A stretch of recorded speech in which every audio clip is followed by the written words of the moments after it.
Well, hello and welcome to the COVID Economy. I'm Dr. Jason Choo, the chairperson of the program, and we have a topic today close to the heart of many students. Will the recession become a depression? And what are the impacts on student casual employment, internships, and graduate recruitment? We're joined today by a distinguished panel. We have Professor of Finance from Monash University and recipient of the Order of Australia, Christine Brown. We have, hello Christine. We have Professor of Finance from Melbourne University, Kevin Davis. Hi Kevin. Hi. And we have from Monash University, Industry Fellow, Tim Pfitzner. Welcome, Tim. Thank you, Jason. It's been 30 years since Australia had its last recession. Now we're having another one amidst a global recession as the world locks down populations in response to the COVID crisis. No doubt we're going to enter into recession.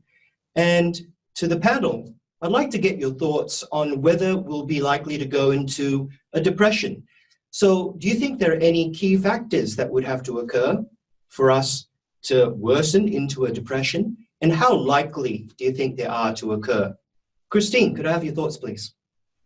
I don't know that I'm the right person to ask first, but let me have a go. I think we're at a point in history, a point in time, and the students, you're going to be living through this moment in history, as we all are, where we're faced with radical uncertainty, is the phrase that's been coined by a number of economists, where we don't actually know what's going to happen. The IMF has come out and suggested that Australia will suffer a downturn of 6.8% in GDP, with a V-shaped recovery in 2021 of positive 6.1%. I think a lot of market commentators, academics, economists are doubting whether we will see that V-shaped recovery. The point where we are is very different from where we went through the global financial crisis in 2008, and I suspect very different from the recession that we had in the early 90s, which was the recession that Paul Keating said we had to have. The factors are very different. This is global. It's a global phenomenon. A lot of it is, a lot of what we're feeling at the moment, I believe, is a result of globalisation. That globalisation, in a sense, has brought the standards of living up for many people around the world, but it's also broken down some of the barriers and boundaries between countries. But now what we're seeing is that those boundaries actually do matter. We're seeing that, the push for lower supply prices, supply chains, low-cost production, etc., so that you could source goods or even labour anywhere in the world, has resulted in really a lot of problems for those supply chains when we end up with a global phenomenon like we're going through now. And so while we've got central banks and governments doing everything they can to stimulate economies, the question is that going to be enough?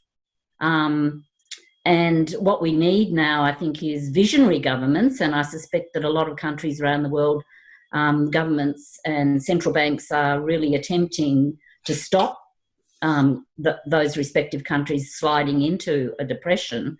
But whether it will be enough is anybody's best guess, because I think we're facing unknowns in Rumsfeld's terminology. Radical uncertainty. We really, I think, do not know what's going to happen. And if you read the press at the moment, various experts have very differing opinions of what we're facing in the near term, let alone the long term. And for students such as you at the moment, facing questions around employment, I've got quite a few ideas there, but I think the visionary part of what governments have to do has also to be implemented at the university level in terms of visionary education and setting up graduating students with skill sets that will stand them in good stead for this moment in history. So I guess the answer is, on the one hand, yes, and on the other hand, no. Who knows? Thank you very much, Christine. How about now we go to Tim Pfitzner. Tim, what do you think? Do you think that the recession could turn into a depression? Well, Jason, I'd start off with kind of a broad understanding of recession and depression. So technically speaking, because we're all finance / business / economics professionals, technical definition of recession is 2 consecutive quarters of negative GDP. And to pick up on a point that Christine just made about the shape of the decline in economic growth, I think the shape will be less V-shaped as per the official forecasts out of Europe for Australia, and perhaps more U-shaped. We'll see a severe decline in economic activity in June. Some suggestions that we'll have maybe a small positive, maybe a small negative for March, because the impacts won't kick through yet. June quite severely negative, and then September maybe a small positive. December quarter in 2020 also a small positive, with a net loss probably in the shape of, popular forecasts around about 5 to 7% over this year. So that definitely puts us in the recession territory, Jason. Now, the definition of a depression, a little bit more controversial, a little bit less well defined. Talk about consecutive recession, so basically a full year and some substantial declines, or 4 consecutive quarters, substantial declines in GDP. So that's the technical side, but most people look beyond that and think about the real impact, and this is where it becomes very important for all our students, is around unemployment or lack of employment growth. And we'd expect to see that, the forecast peak of unemployment around about 11%, probably by the end of this year. Reserve Bank's hoping it'll drop down below 10% fairly early on in 2021. But in reality, it's going to be a U-shaped recovery, and we're really not going to come out of this until probably fully getting back to 2019 levels in 2022. So I don't think it's going to end up being a recession. So it end up bringing a depression. We'll definitely have a recession. But there will still be substantial challenges for students to tackle in terms of getting a job in the future too. If the world economy goes, so the rest of the world goes into depression, then clearly we have problems in terms of demand for our exports and so on, which feeds through the economy. So we're not in this by ourselves, obviously, and a lot of it's going to depend on what actually happens in the rest of the world in terms of the actions other countries take as to how well Australia will do. All that said, I'm not a betting person, but I'd be inclined to say I don't think it'll be a depression. I think we will have a year. It's conceivable that things could bounce back really quickly if the economy's opened up soon. As I said, the trouble is we just don't know. We've never had this situation before. But I think I'd be inclined to say it'll be a couple of years before we get back to any sort of normality. How bad it is between now and then, don't know. Great. Thanks a lot for that, Kevin. And thank you very much for the panel. That really sets the stage for our student questions. And I thought I'd just add in a little bit of research that some economists are saying around the world. Well, one of the key reasons why we are entering into a recession is because the governments around the world have deliberately put economies on hold. As our Australian government would say, our economy has gone into hibernation.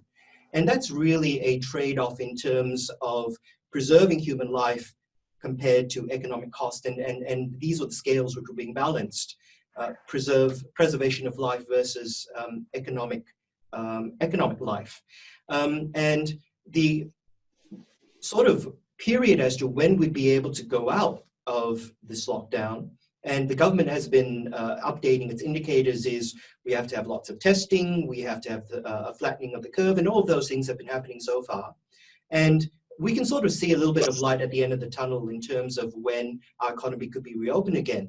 But again, speaking to the uncertainty, summarizing some of the commentators out there, we don't know if there'll be a second wave. And this idea of a second wave and how we manage that, and how we manage, again, this balance and scales, and it's different in different countries, will fundamentally affect how prolonged the economic downturn is, and barring any other shock, whether that could actually turn into a depression or not. So thank you very much for our panelists. We actually now have our very first question from a student, Leah, from our student audience. And yes, so we'd like to invite Leah to ask a question to the panel, please. Yeah, hi. So as the job prospects for graduate worsen, what new skills should I be focused on developing at uni to give myself a leg up in the COVID economy? Thanks. Thank you very much, Leah. So how about we start with Tim? Tim? Well, I think the key going forward for students looking for employment is flexibility. And I think that's flexibility of the areas that they look for employment.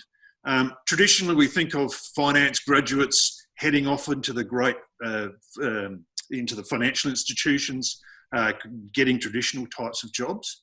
I think that finance graduates are going to need to think beyond the finance industry, as we always have, and applying a lot of these finance skills that they've learnt or will have learnt over their 3 or 4 year degrees, or for postgrads, for postgrad degrees, and actually applying those in businesses that will emerge strongly as a result. And one of the things I think about teaching from my teaching in another subject will be the growth in both fintech, but also the medtech industries. There's going to be a significant rise in demand for innovations in medicine. And I think finance graduates are going to play a key part of that. So my message would be about being flexible and thinking more broadly about the type of jobs that we should be looking for. Great, thanks, Tim. And just to dive a bit further into your point, perhaps a lot of students may be thinking now, how would myself as a business graduate, what role could I expect to play? What sort of jobs could I expect to find perhaps in the medical sector? What do you think, Tim?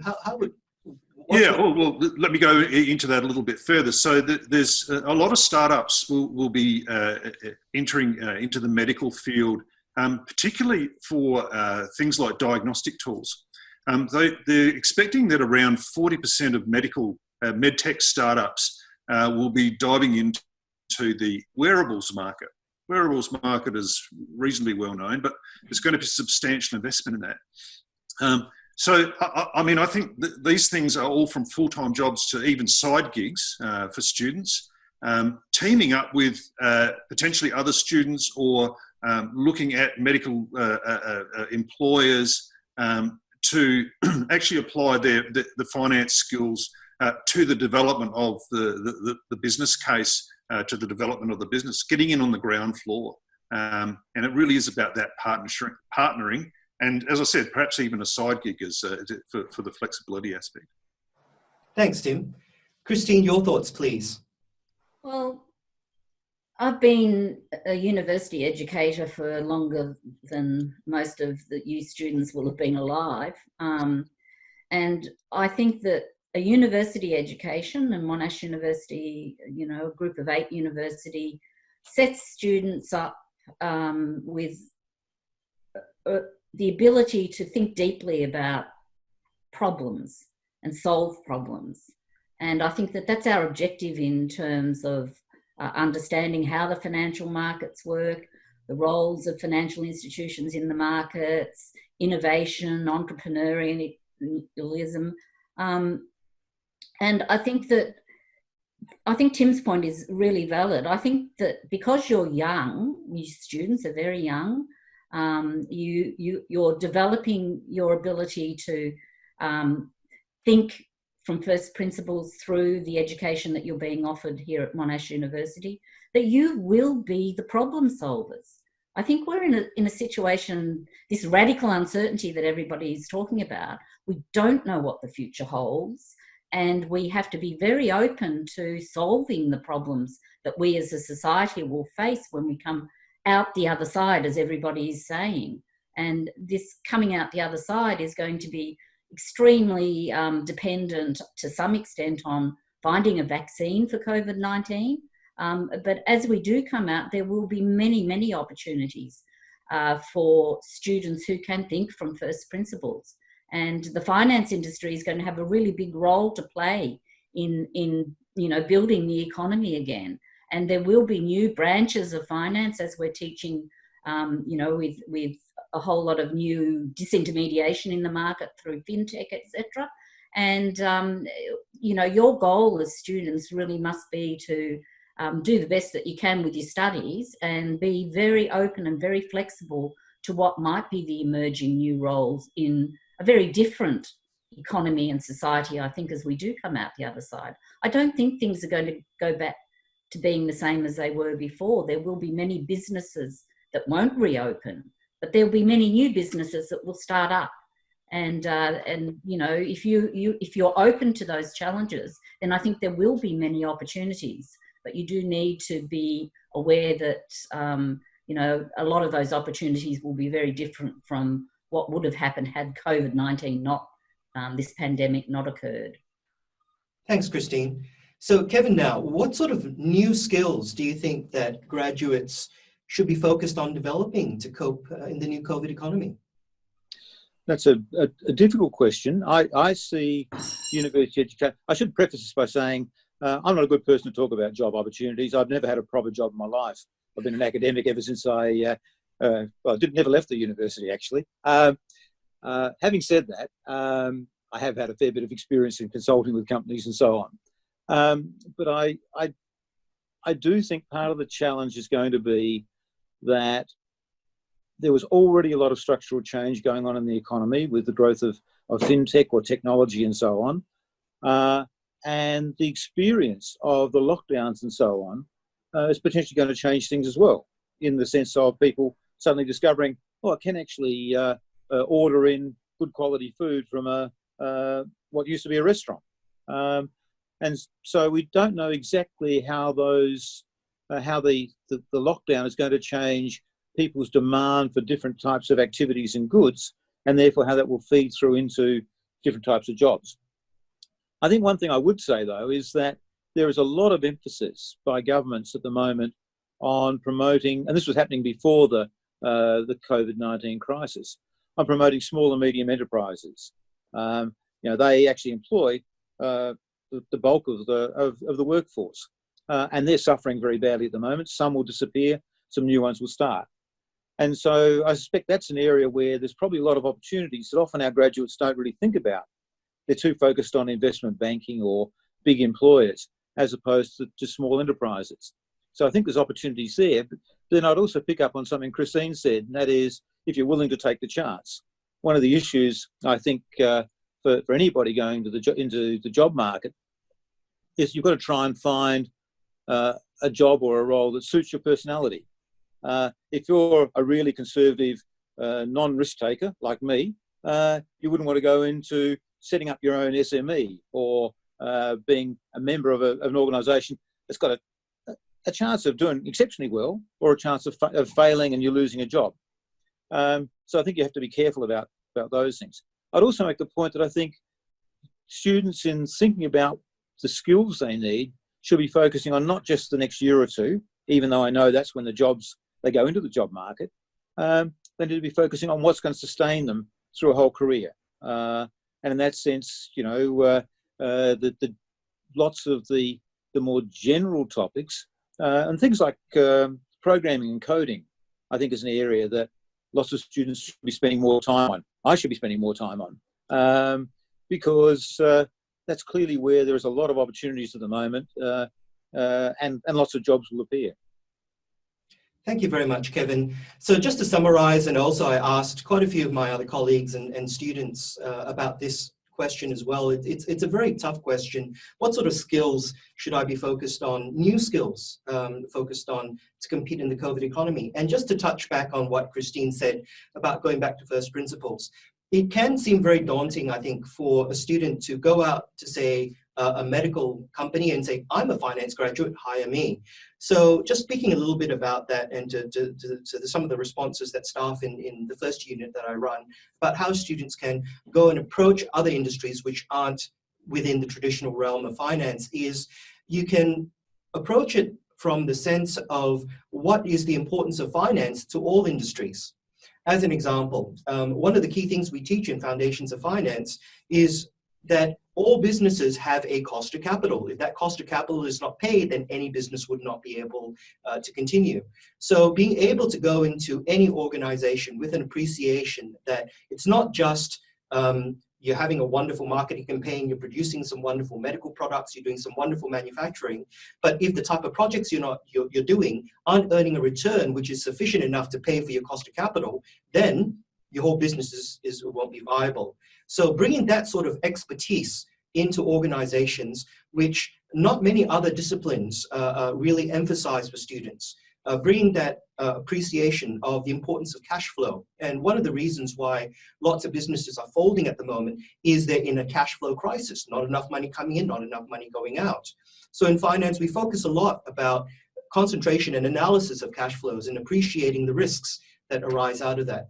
And having and being able to articulate those sorts of skills in a very broad business context, irrespective of what type of industry you're looking into, I think would then really make your degree and make your education very easily transmittable to other industries. Wonderful. Let's go to another student question. We've got another student question by Georgina, and she's got a very interesting one. So Georgina, if you're available. Hello, how are you all going? Hi, Georgina. So, I live in a rural area, and as a result of COVID-19, many small local businesses, such as a local bakery, have been forced to close temporarily. So, my question is, if the Australian economy enters into a depression, what does this mean for small local businesses in rural areas who are already struggling to survive? These small businesses depend on locals to continue trading. However, most customers are the elderly. Thank you very much, Georgina. So would any of our panelists like to start off?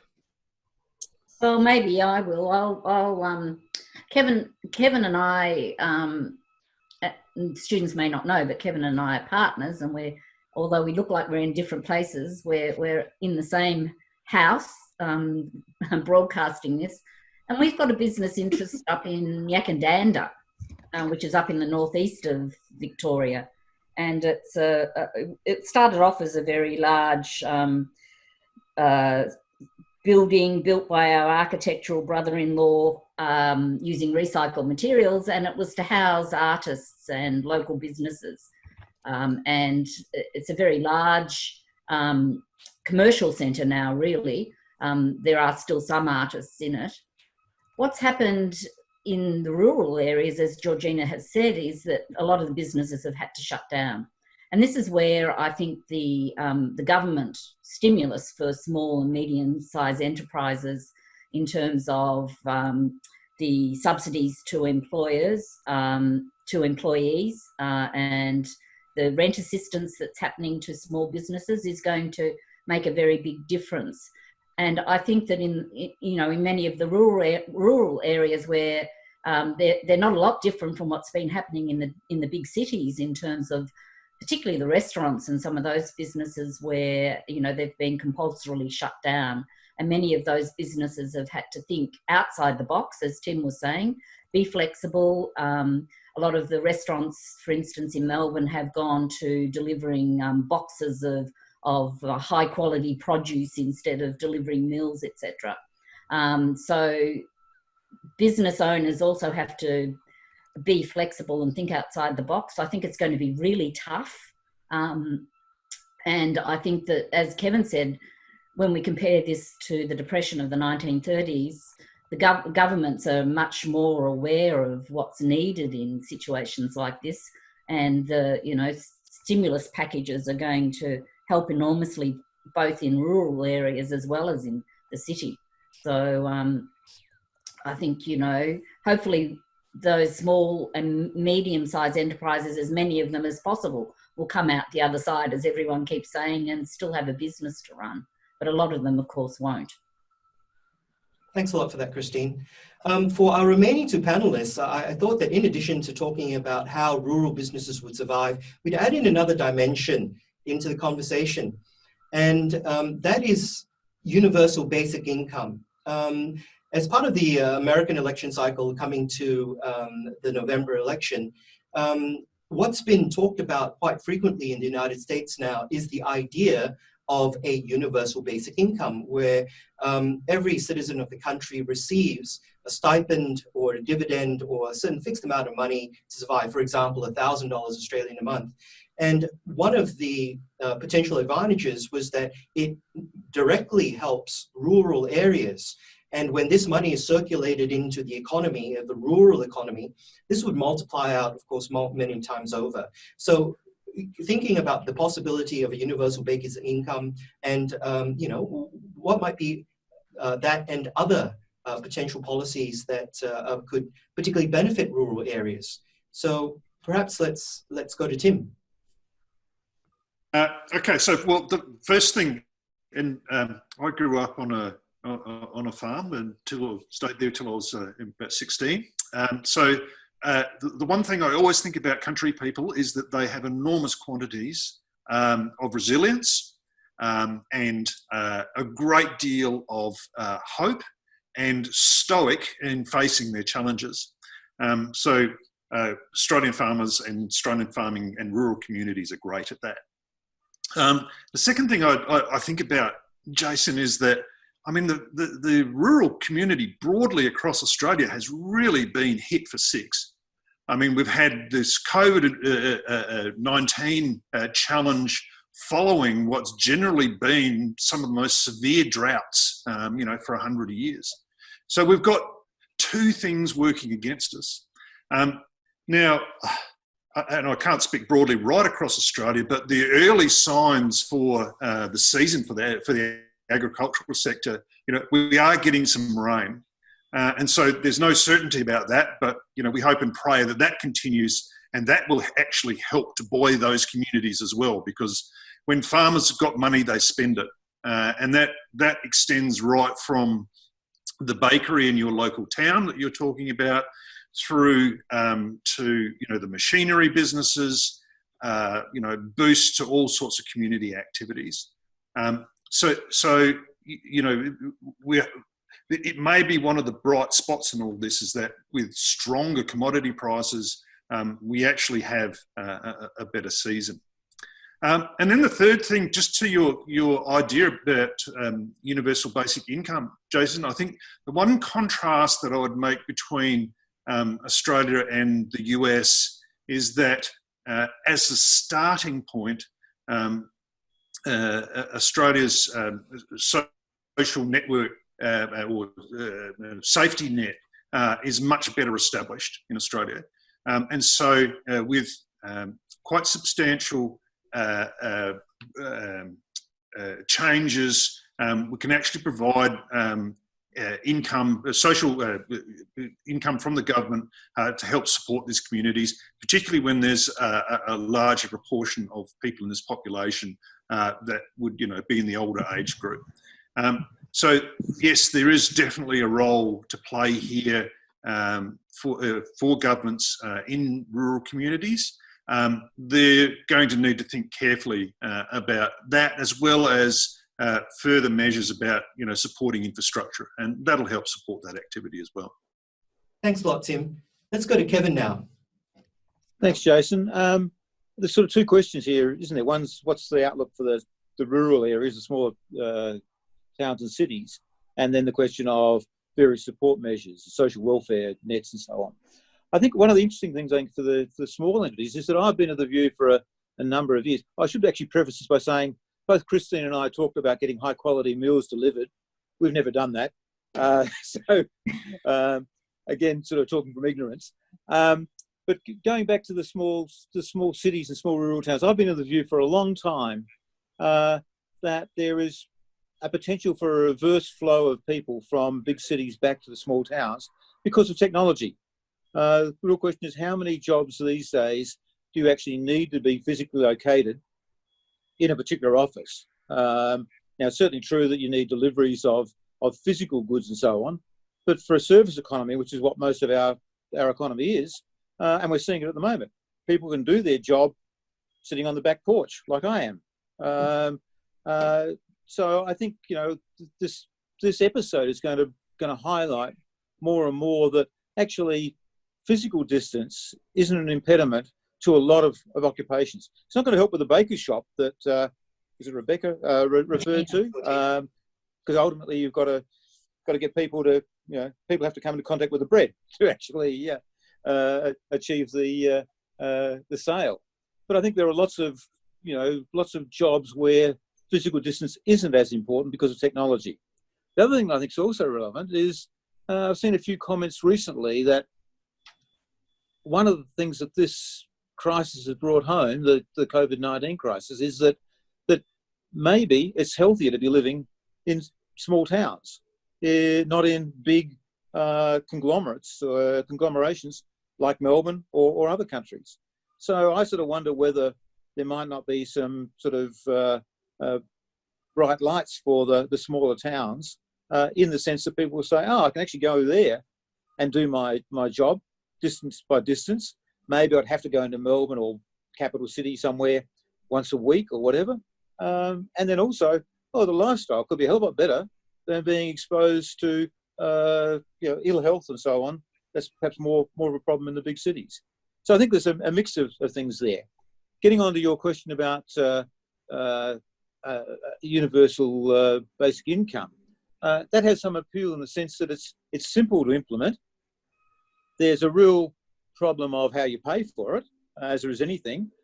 I think one of the benefits is it could cut down the amount of time that you have in terms of public servants and other people claiming benefits.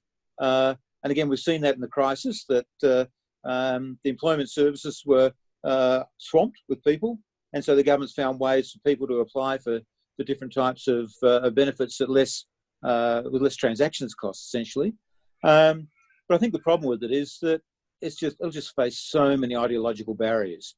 You know, we've seen that for a little while, the crisis has managed to bring some sort of coherence of the different parties together to agree on things that are needed.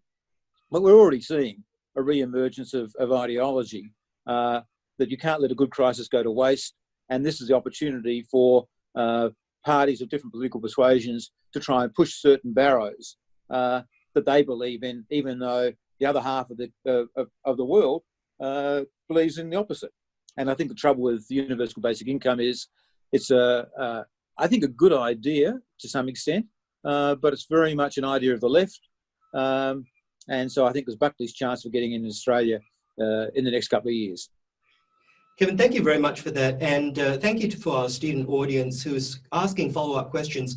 We've got a very interesting follow-up question that I'll ask one of the panel members to contribute towards, and that is, do you think Australia's internet infrastructure is ready for people to regularly work from a distance in the long run? And can rural areas, do you think, should they be better supported? Should there be more infrastructure spending? Personally, that's got a lot of appeal to me. I've been watching lots of cat and dog videos to help manage the stress of this crisis. It would be wonderful to actually have a rural experience rather than do it vicariously. So perhaps we could have one of our panel members contribute to this. I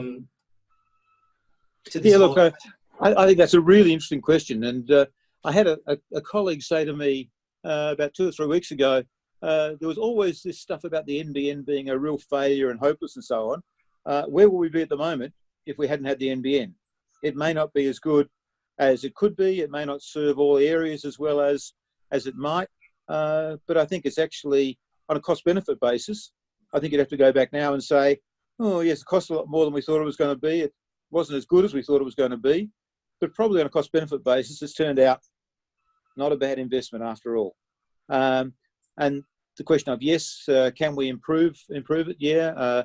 Actually, where Christine and I are at the moment, the NBN's not here. We have to do it via Wi-Fi. We have to get TV via satellite. But maybe there's more scope for much more investment in things like providing the broadband services via satellites and so on that could be more easily used for country towns. I mean, the problem is country towns are out in the country. It costs a lot of money to lay cable or of whatever sort you do over long distances. So we need to look for different ways of providing those services. And maybe that's some sort of satellite or Wi-Fi type thing, which of course, as Wi-Fi becomes more and more cost effective and efficient, that also then raises you back to the question of, do we need the NBN or that rollout of cable if instead we could have Wi-Fi? But I think, yeah, there should be more investment in those things. Thank you very much, Kevin. And just thinking about a synergy of government policy, it's come out lately in the news that one of the reasons why our economy is taking such a big hit is because of the falling population. And Australia's always supplemented a below natural birth rate. So we're not producing enough Australians to replace our population as they pass on. So one of the ways by which the government is used to move the economy forward and to grow the economy is with immigration. And potentially a confluence of different policies would be and what the government has been doing is encouraging more migrants into the rural areas where if there's a better infrastructure for remote working, then that's got a lot of synergy with what we're talking about. Fantastic. We've actually run a poll amongst the student audience, and the poll was, are you concerned about your job prospects after COVID-19? And I'll hand over to Paul, our audience manager, who says, wow, a very significant number of students are very concerned about their job prospects. Thanks a lot for that, Paul. And let's continue on with our next question. We've got a very interesting one for you. And this is by an international student. Ooh. I'll read the question out aloud. I'm an international student and have planned to stay in Australia before the whole COVID crisis happened and plan my career here in Australia. However, after COVID-19, do you think my plan to migrate to Australia is still feasible? And I'll direct that to the panel. So who would like to start off, please? Tim, perhaps? Well, Christine, I saw you lean forward. I'm happy to Oh, that's Christine then? That was just me fiddling. I think, yes. I think the answer is yes. I think that one of the aspects of Australian society that this crisis is showing, both some good aspects and some not so favourable aspects, but I think Australia is a multicultural society, and I know that's an overused word, but we are a very welcoming, inclusive society.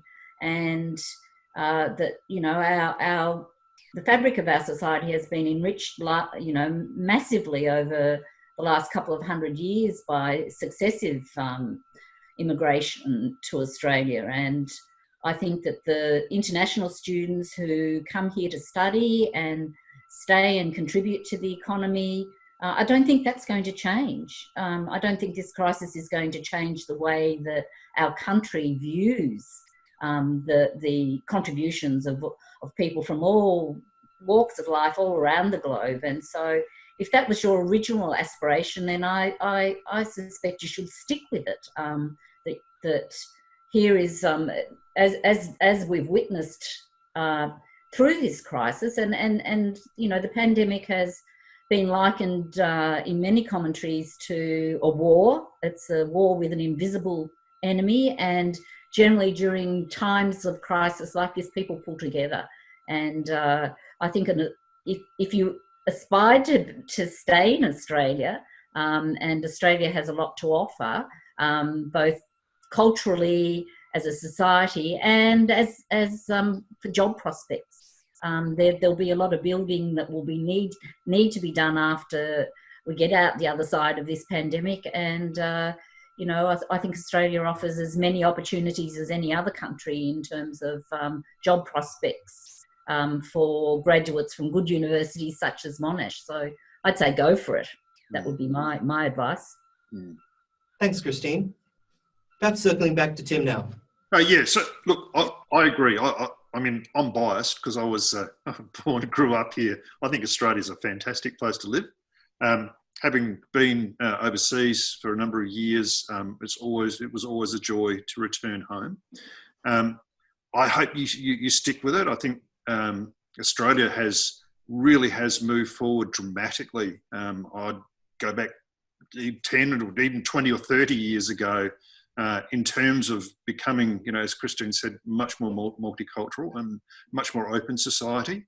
So that's something that, you know, that we're delighted about, and that makes it a more welcoming place. I think there still will be opportunities in Australia. Yes, for the graduating class, it will be difficult, and for graduates in the next year or two, it will be difficult. But there will be jobs available. And I think also that it's a tremendous launching place for students as they develop a career here, and then, you know, eventually return to being citizens of the world, and, you know, have the opportunity to live in a number of different places. But yeah, I think Australia will still be a good place to live and work. Thanks, Tim. Kevin, your thoughts? Yeah, look, let me focus on the economics of the issue. I think in the context of which economies are going to do better in terms of jobs, I think Australia is probably right up the top, in the sense that we start with a much lower government deficit, and therefore I think our government can afford to throw more firepower at restoring the economy than lots of other countries. So even though there are fiscal constraints, they're not as much as in other countries. So I think the job market here, you know, even if we go into a deep recession, it won't be as deep as in a lot of other places. So I think in that respect, it's quite good. One thing I would say, though, is if you were thinking of migrating to Australia to become a university academic, that's probably not a good approach at the moment, because I think the higher education market with international students is going to drop quite substantially. So there'll be lots of surplus academics floating around, and competition for jobs will be high. But having got rid of that little comment, I think the other aspect is that often in times of higher unemployment, you get lots of people opposed to migration on the grounds that, oh, they're taking our jobs and we should be keeping the jobs for Australians. I think the economics evidence doesn't support that.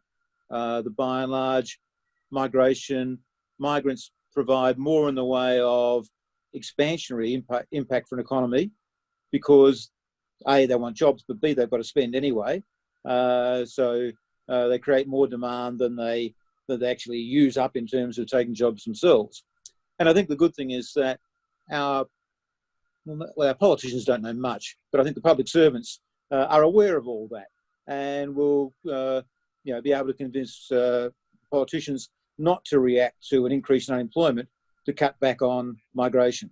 So I don't think there's any issues there going to occur in the context, even though there are some nutters in Parliament and so on who will say all sorts of silly things. By and large, I think most of them are reasonably sensible and will accept what the economic evidence says in terms of the benefits of migrants coming to the economy. Great, thanks for that, Kevin. We're approaching the end of our broadcast. And to finish things off, we've got a very interesting question here for our panelists.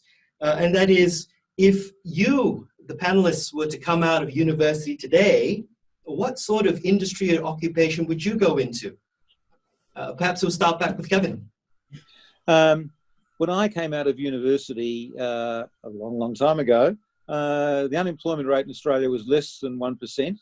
I never gave a thought about a job while I was at university, and I got involved and decided that I liked academia and stayed there. So I'd still do that, actually. But otherwise, I think what I would be aiming for is to look for somewhere where there's a career where there's an opportunity to shift around between different aspects of the job, not get locked into one particular type of activity where you're learning skills that are very specific to that firm or that particular activity, and not general skills. I think having general skills that are transportable across a range of activities will prepare you better for the fact that, as we know, the economy will change and opportunities will arise in certain areas. And having those general skills is, I think, much more beneficial in terms of being able to adapt to the risk of the economy changing in ways that we can't anticipate at the moment. Thanks, Kevin. Tim, so if you were to start from scratch and go into industry for the first time, what occupation or what industry would you be interested in?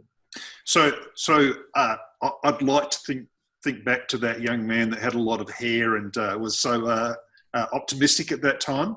Of course, my answer is shaped by my experience over 30 years of working in industry, and I would really be hard pushed to actually want to work in finance. I have enjoyed my time enormously, and I worked for one of the very large institutions. So the most important thing to me was that I ended up doing a number of different roles in quite different sort of occupation areas. Large organisation gave me that opportunity. But as I've seen the workforce change dramatically, and I should add, at that time, as a graduate from university, it was like grab one employer and that was a lifetime, a work lifetime. I think now things have changed so dramatically that and it gets back to my earlier point about flexibility is, yes, if you want to work in a particular industry, target that, but think about the application of these kind of skills that Monash has or is providing you with, and think about the application of those to a lot of different areas. And if there's one other thing I could say, to the first and second year and third year students, is begin thinking about that early. We had the luxury of like not thinking about it until late in second semester in your final year. You'll need to think about it much earlier. Begin the networking and the communication and thinking about what you want to do. But as you're doing that, think broadly. Not just finance. Think about how you can apply that. Thanks, Tim. So I think that we've had a couple of connection issues with Jason. So I'm just filling in for now until Jason's connection is restored. I might jump over to Christine. Christine, did you want to have a go at answering the question? So the question was, if you were graduating from university today and going into industry, what sort of industry would you consider going into? Well, I'm a little bit like Kevin. I went to university on a teaching scholarship, state government teaching scholarship, and I did science, a science degree, majoring in mathematics, and then a PhD in mathematics later. I taught in secondary schools, and I guess my goal was always to be a teacher, and I loved teaching.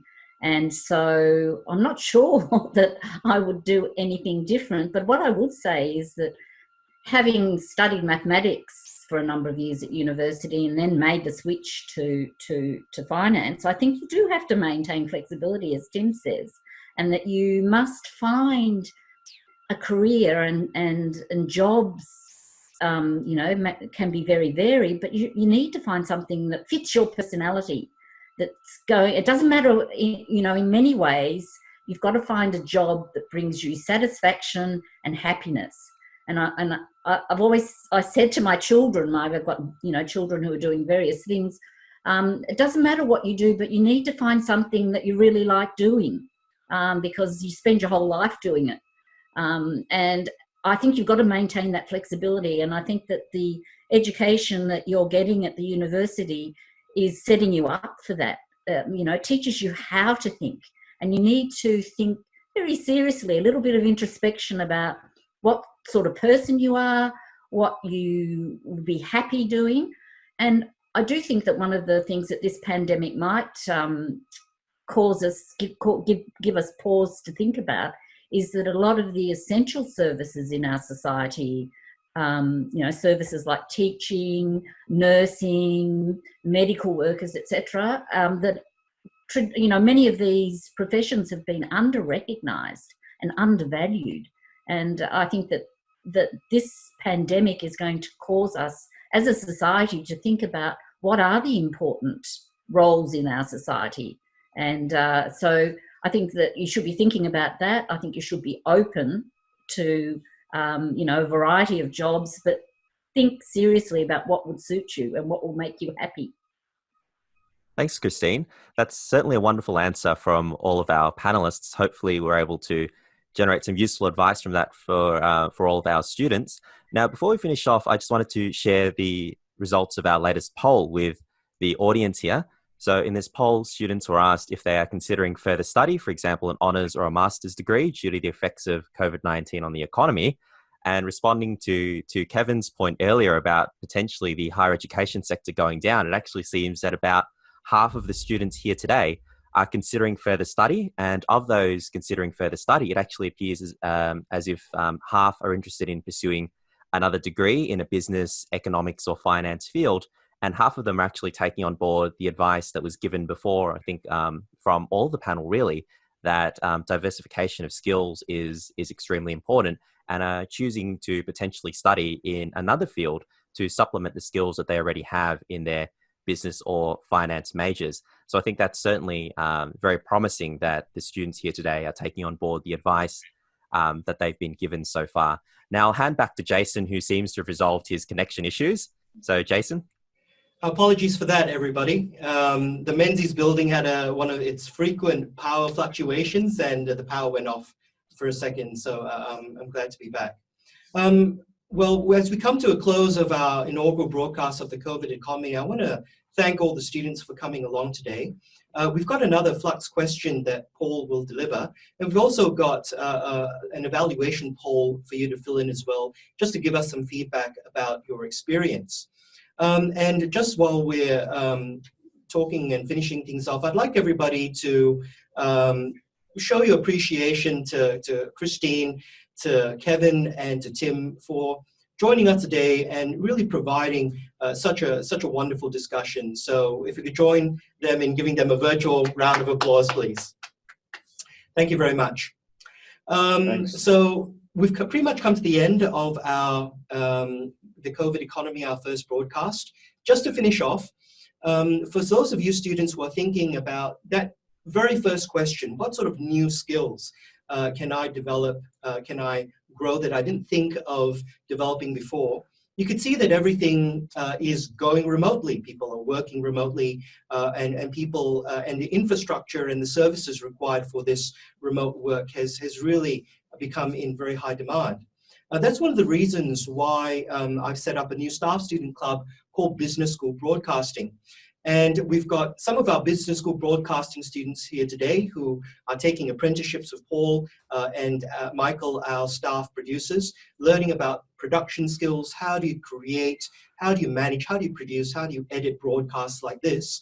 And being multiple skilled and being flexible, having those skills along with very good core technical business knowledge, we believe will really help our graduates have a leg up in the new COVID economy. So if you're thinking about what sort of new skills should I be developing, apart from going back to first principles, being flexible, understanding how a broad business degree is applicable in any industry, developing stronger skills in media production, in video production, in broadcasting like we're doing now, can also really give you that leg up that we're talking about. So with that, everyone, thank you very much for coming. It's been wonderful having you, and we'll be having our next broadcast next week on Tuesday. And it's a very interesting one, investing in a time of crisis. And joining us there will be our special guest, Professor Stephen Brown from NYU, all the way in America. And also joining us will be Associate Professor Paul Leipziger as well too. Thank you very much for coming, everyone. Please fill in those polls, the Zoom poll and also the Flux poll as well, which asks you what sort of themes would you like to occur in the future. And with that, we thank you very much for coming, everybody. It's been an absolute pleasure. Thank you.